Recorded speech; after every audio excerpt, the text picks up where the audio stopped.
అబ్బారావు ఎవరైనా పేషెంట్లు వచ్చారా? సార్ మీ గురించి ఉదయం నుంచి ఒక పేషెంట్ పిచ్చుకోక తిరిగేస్తాను సార్. అవునా అబ్బారావు, చాలా రోజు మళ్ళీ డబ్బులు లేవు, తీసుకురా. బాబు డాక్టర్ గారు వచ్చారా? రమ్మంటారు. డాక్టర్ గారు నమస్కారం అండి. నమస్కారం పెద్ద. ఏమయ్యా, ఏం బాగోలేదు, రా ఇలా రా. అది తెలిస్తే మీ కడకి ఎందుకు వస్తాను?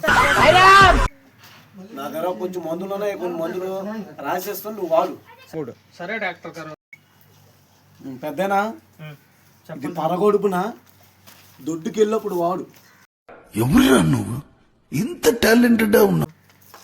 తగ్గనట్లయితే ఇది మధ్యాహ్నం భోజనం ముందు వాడు. ఏంటి మమ్మీ ఎవడీడు? ఇంకా తగ్గకపోతే నుంచి టానిక్ ఉంది, 3 పూటలు 3 పప్పులు వేసి